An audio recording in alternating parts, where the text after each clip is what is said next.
saya Rati Pertiwi dengan NIM 190416878 dari kelas A2 pagi. Di sini saya akan membuat video record presentasi untuk memenuhi mata kuliah Manajemen Pemasaran Internasional dosen pengampu Pak Adi Mursalin SE MM. Materi presentasinya Manajemen Distribusi Internasional.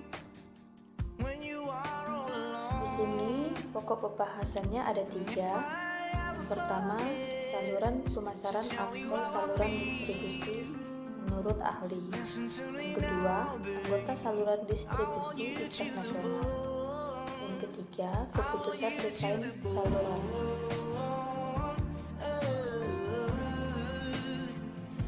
Untuk pembahasan yang pertama, saluran pemasaran atau saluran distribusi menurut ahli. Definisi saluran pemasaran menurut Warren J. Hengen 2003, saluran pemasaran atau saluran distribusi marketing channels adalah saluran yang digunakan untuk produsen untuk menyalurkan barang sampai ke tangan konsumen atau pemakai industri. Menurut Kotler, saluran pemasaran adalah sekelompok perusahaan atau perseorangan yang memiliki pemilik atas produk atau membantu memindahkan pemilikan produk ketika akan dipindahkan dari produsen ke konsumen. Jadi, definisinya saluran pemasaran antara satu dengan bagian yang lainnya merupakan satu kesatuan yang saling bergantung sehingga membentuk sistem saluran pemasaran marketing channel system.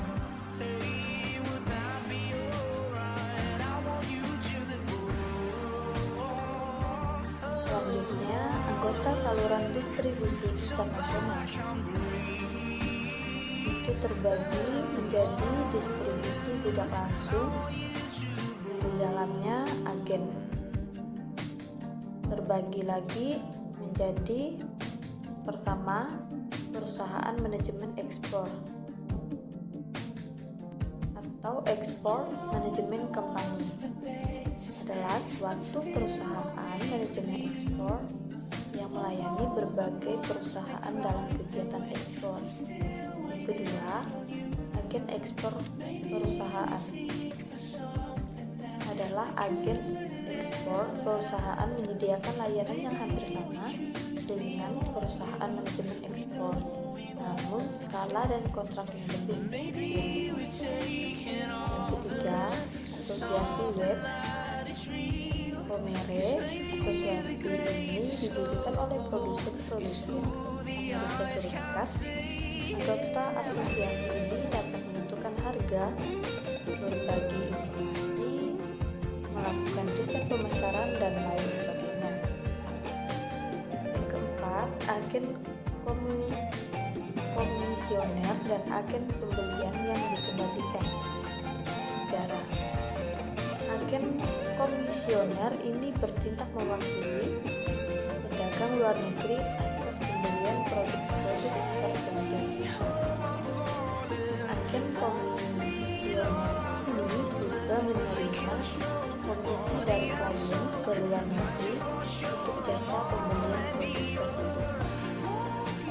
Sedangkan agen pembelian yang diperlukan oleh negara adalah perwakilan pembelian resmi untuk pemerintah untuk pembelian barang-barang tertentu.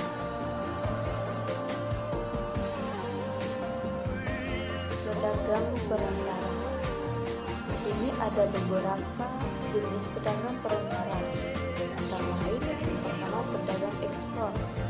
Pedagang ekspor adalah pedagang yang berlangsung membeli barang dari produsen dan memiliki hak atas produk tersebut.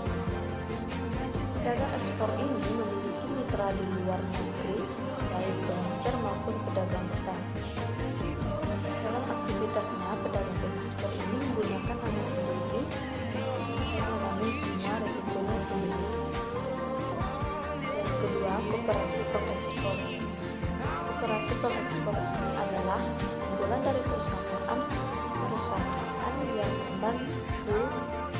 atau membentuk suatu koperasi untuk pendistribusian produk-produk ke luar negeri.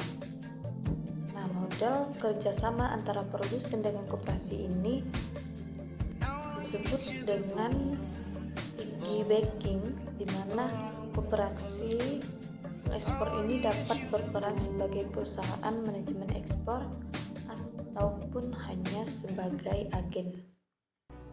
Yang ketiga, pemasok ekspor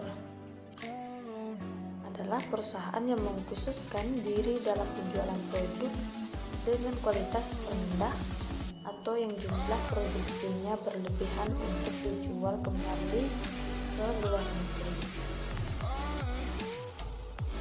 Yang kedua, distribusi langsung terbagi menjadi yang A, distribusi langsung melalui agen. Dalam pendistribusian langsung ini, perusahaan dapat bekerja sama dengan agen perantara di luar negeri, yang mana agen ini tidak memiliki hak atas barang tersebut. Ada beberapa macam, antara lain perwakilan agen, yaitu yang kegiatan sales representatif ini merupakan perusahaan di negara asing untuk melakukan penjualan di negara tersebut dan komisi didapat dari penjualan. Yang kedua, agen pembelian. Agen pembelian ini kadang disebut juga dengan pembeli barang untuk diekspor. Mereka aktif bergerak mencari produk dengan verifikasi tertentu untuk kepentingan luar negeri. Dengan standar produk dan harga dari luar negeri, agen ini juga yang mengurus semua urusan pengemasan dari persyaratan pengapalan, namun mereka tidak memiliki hak atas produk tersebut. Yang ketiga, pialang ekspor. Tugas dari pialang ekspor ini adalah mempertemukan pembeli luar negeri dengan penjual lokal. Pialang ekspor ini tidak memiliki hak atas barang dan tidak ikut serta dalam tanggung jawab atas transaksi yang dilakukan. Pialang ekspor ini juga memperoleh komisi atau jasa yang diberikan. Yang ketiga, distribusi langsung melalui pedagang perantara. Pedagang perantara mengambil alih atas produk atas pembelian produk dan kemudian menjualnya kembali dengan nama pribadi. Yang A, distributor ekspor. Distributor ekspor membeli barang dengan diskon yang besar, kemudian menjualnya kembali untuk mendapatkan laba, memberikan layanan servis atas pembelian barang tersebut, serta mereka menggunakan nama mereka. B, pengecer luar negeri. Dalam pemasaran internasional ini, pengecer luar negeri memiliki dua fungsi, yaitu selain menjual barang langsung ke konsumen melalui jaringan toko yang dimiliki, mereka ini juga mendistribusikan barang ekspor ke pengecer lebih kecil. Yang C, pemborong ekspor.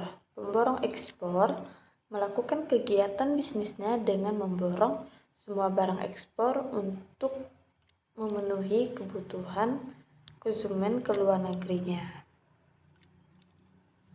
Yang keempat, saluran distribusi milik perusahaan. Salah satu alternatif untuk mendistribusikan produk ke luar negeri adalah dengan membuat saluran distribusi sendiri. Nah, ada 3 alasan mengapa perusahaan lebih memilih untuk membuat saluran distribusi sendiri untuk memasarkan produknya ke luar negeri. Tentunya ada tujuannya, yaitu memperkuat cakupan wilayah dengan tujuan meningkatkan penjualan, dapat mengontrol pendistribusian di luar negeri secara penuh dan tidak ada saluran distribusi lain tidak tersedia. Yang kelima, pasar kelabu atau grey market. Grey market merupakan salah satu alternatif yang bisa digunakan untuk memasarkan produk pasar internasional, di mana distribusi barang di sini dilakukan melalui saluran yang tidak memiliki otoritas. Jadi istilah dari grey market ini sendiri adalah istilah turunan dari black market yang memasarkan produk ilegal, namun dalam grey market garis batas antara ilegal dan legal di sini abu-abu. Grey market biasanya terjadi dalam perdagangan barang-barang mewah dan barang-barang berteknologi tinggi. Keputusan desain saluran. Berikut beberapa tahapan yang perlu diperhatikan dalam kaitannya mengambil keputusan desain saluran yang tepat, antara lain: yang pertama, menganalisis kebutuhan konsumen. Yang kedua, menentukan tujuan saluran. Yang ketiga, mengidentifikasi alternatif utama.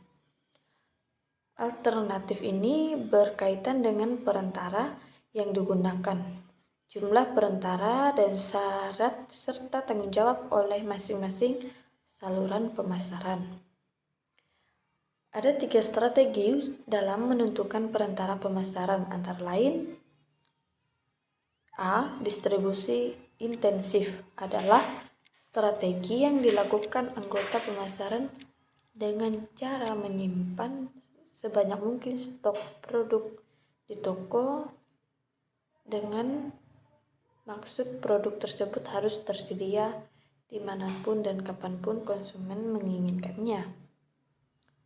Yang kedua, yang B, distribusi eksklusif adalah strategi di mana perusahaan sengaja membatasi jumlah perantara yang menangani produk.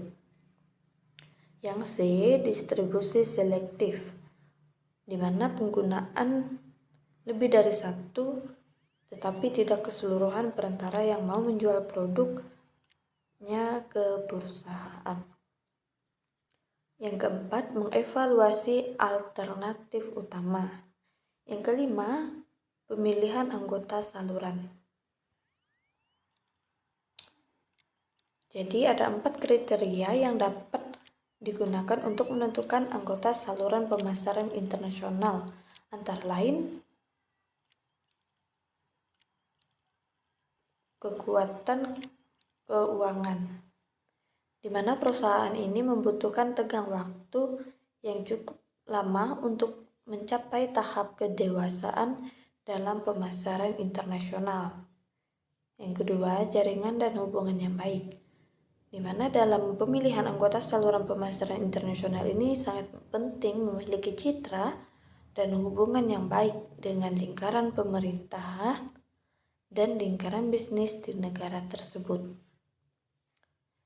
Yang ketiga, komitmen dengan bisnis lain. Perusahaan harus mengumpulkan informasi mengenai anggota saluran pemasaran internasional dengan atau tentang komitmen anggota pemasaran dengan bisnis lain. Yang keenam, pengendalian anggota saluran. Kemampuan produsen sangat beragam dalam mengelola distributor. Hal ini terkait dengan kekuatan saluran atau channel power, yaitu kemampuan untuk mengubah perilaku anggota saluran. Di sini terdapat jenis-jenis channel power, itu antara lain: yang pertama, kekuatan koersif, yang berupa ancaman dari produsen untuk menarik sumber daya atau menghentikan hubungan kerjasama dengan anggota saluran, tetapi dalam penerapannya sering menghasilkan konflik. Yang kedua, kekuatan penghargaan. Kekuatan penghargaan berupa penawaran ekstra dari produsen kepada konsumen sebagai wujud penghargaan atas keberhasilan melaksanakan fungsi tertentu.